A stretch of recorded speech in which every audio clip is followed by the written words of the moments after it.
Oleh karena itu, Ibu Ketua Umum menyerukan kepada pemerintah agar bersiap-siap dan melakukan mitigasi terhadap potensi-potensi kerawanan bencana, mengingat cuaca ekstrim ini, terutama tanah longsor, kemudian banjir dan badai ya.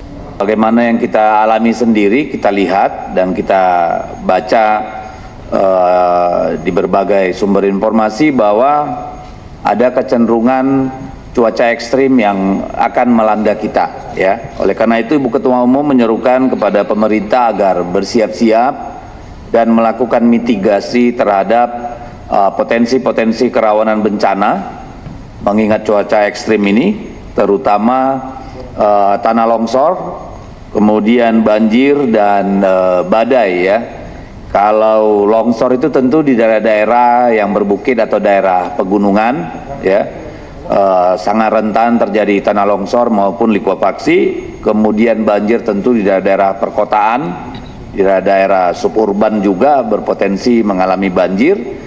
Lalu untuk para nelayan kita maupun penerbangan untuk lebih berhati-hati karena potensi cuaca ekstrim itu.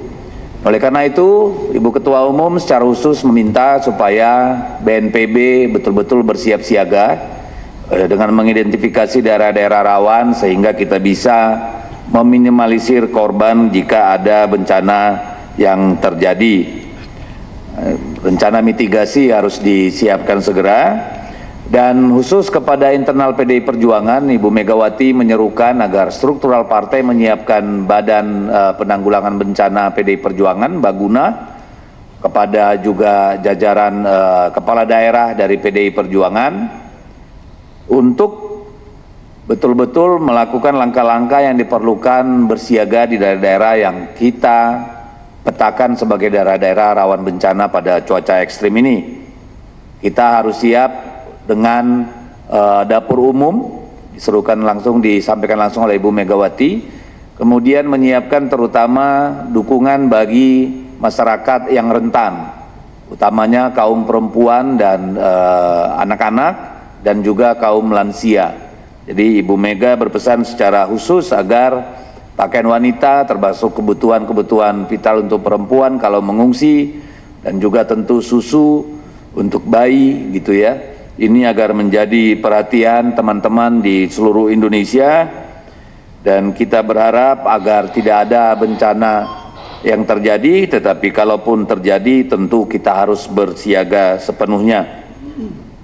Kemudian ada pesan juga dari Ibu Ketua Umum PDI Perjuangan melihat berbagai indikasi yang menurut kami sesuatu yang bersifat anomali, di mana di berbagai tempat kita melihat bertebarannya spanduk-spanduk yang menyerang kehormatan dan kewibawaan partai, khususnya mempertanyakan tentang legalitas dari DPP PDI Perjuangan termasuk penambahan personilnya yang ya, menjelang Kongres ini kami melihat mengamati ada upaya sistematis untuk menyerang PDI Perjuangan, dan oleh karena itu diserukan kepada seluruh jajaran partai agar bersiap siaga untuk melawan berbagai bentuk upaya untuk menyerang PDI Perjuangan. Dalam bahasa Ibu Megawati, mengaut-aut, kan kira-kira seperti itu, mengacak-acak PDI Perjuangan. Nah, kami melihat bahwa bertebarannya spanduk ini dan kemudian adanya beberapa indikasi pengerahan buzzer-buzzer dan informasi-informasi sesat ya tentang PDI Perjuangan. Misalnya soal spanduk, kami menyerukan kepada polisi agar mencari tahu siapa aktor di belakang itu, karena misalnya kami melihat banyak spanduk itu dipasang di daerah-daerah strategis, bahkan ring 2 seperti Kuningan, ya, Rasuna Said dan sebagainya, yang tidak mungkin dilakukan masyarakat biasa. Ini adalah upaya sistematis ya dan terstruktur. Sangat aneh kalau polisi tidak bisa mengetahui siapa yang melakukan ini, karena di mana-mana ada CCTV dan daerah-daerah itu selalu harusnya adalah daerah yang steril karena banyak misalnya kedutaan dan sebagainya. Juga kami menangkap ada upaya-upaya dari berbagai informasi dari berbagai pihak kepada kami adalah upaya-upaya kriminalisasi hukum ya yang sementara terjadi. Oleh karena itu kami menyerukan, Ibu Megawati menyerukan agar polisi tetap profesional dan presisi dalam menjaga stabilitas politik di negara kita. Karena ongkosnya akan terlalu mahal kalau polisi gagal menjaga stabilitas politik yang akan berimplikasi terhadap stabilitas ekonomi. Terlebih dalam situasi menjelang akhir tahun seperti ini, di mana kita juga melihat kurs dolar sudah semakin tidak terkendali, dan ini sangat berbahaya karena Januari Februari biasanya perusahaan akan membutuhkan banyak sekali dolar untuk membayar kewajiban ataupun belanja. Nah, oleh dalam rangka itu Ibu Megawati juga berterima kasih kepada jajaran partai, nanti videonya akan kami tunjukkan, yang telah menunjukkan soliditas partai, yang mempertanyakan berbagai tindakan-tindakan yang menurut kami itu adalah indikasi-indikasi penyerangan terhadap PDI Perjuangan, dan itu sudah ditunjukkan oleh struktural partai di berbagai daerah di Indonesia bahwa PDI Perjuangan siap melawan siapapun yang coba-coba ingin mengganggu ketenangan PDI Perjuangan dalam berkontribusi bagi pembangunan bangsa.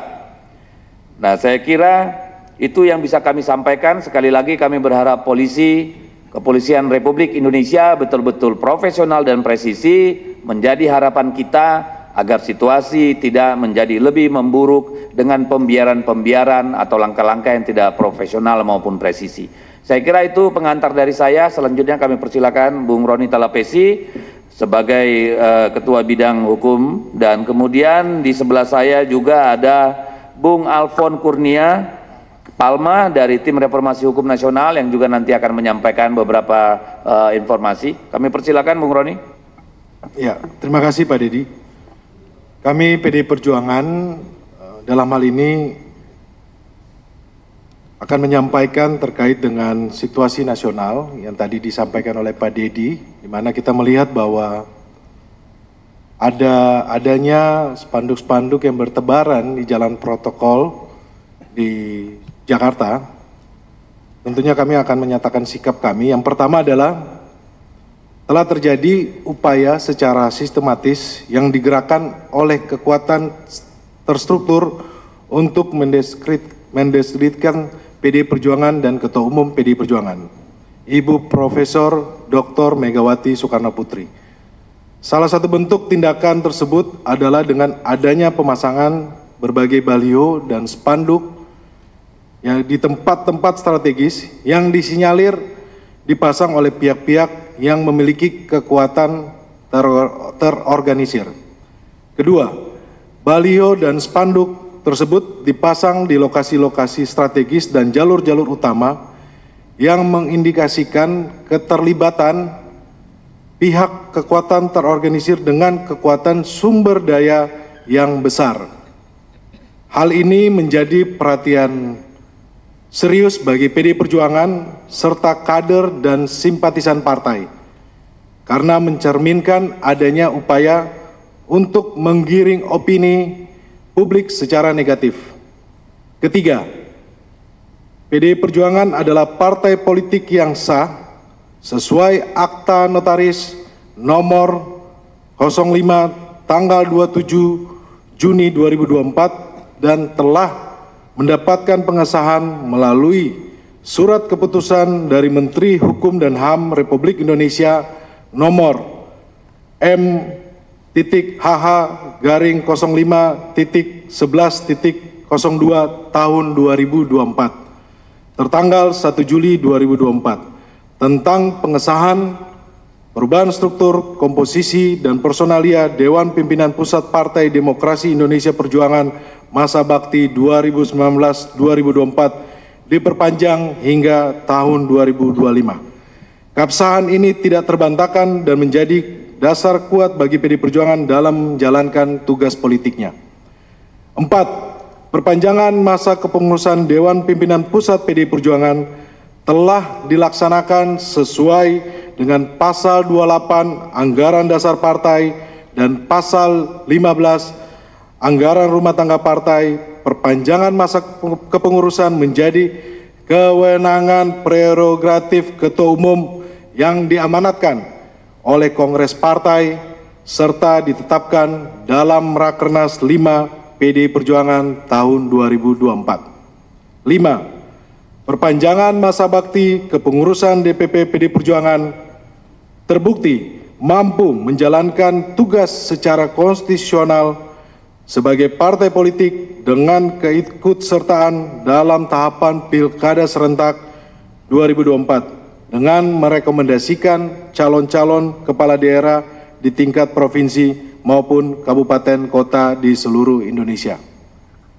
Dengan beredarnya baliho dan spanduk yang sifatnya menghasut telah menciptakan kondisi siaga 1 di internal PDI Perjuangan untuk memberikan reaksi terhadap adanya upaya mengaut-aut PDI Perjuangan menjelang Kongres PDI Perjuangan yang sebagaimana dinyatakan oleh Ibu Megawati Soekarno Putri sehingga memicu kemarahan anggota dan kader partai seluruh Indonesia. Kami meminta kepada aparat penegak hukum kepolisian untuk dapat menertibkan hukum agar berkeadilan untuk menjaga stabilitas politik nasional. PDI Perjuangan menyampaikan bahwa Indonesia adalah negara hukum sebagaimana diamanatkan konstitusi negara, sehingga tindakan yang mengganggu partai politik yang sah dan juga mengganggu warga negara Indonesia yang sah dilindungi kedudukannya dalam hukum dalam pemerintahan. Tindakan gangguan tersebut berpotensi menciptakan instabilitas sosial dan politik secara nasional. Demikian penyampaian rilis dari kami DPP PDI Perjuangan, dan kami PDI Perjuangan akan terus berjuang demi tegaknya demokrasi dan keadilan di Indonesia. Terima kasih. Ya, dipercepat itu pernah terjadi di tahun 2019. Yang sebenarnya seharusnya Kongres di tahun 2020 dipercepat di tahun 2019 karena kepentingannya adalah pilkada, di mana pilkada teman-teman media bisa melihat ada pilkada di Solo itu di tahun 2020, dan pada saat itu di tahun 2019 tidak ada yang mempermasalahkan terkait dengan dipercepatnya Kongres. Jadi menjadi pertanyaan buat kami ketika hari ini, kemarin kami bisa memperpanjang DPP, kemudian menjadi pertanyaan dan beredar spanduk, kemudian ada gugatan-gugatan kepada PDI Perjuangan.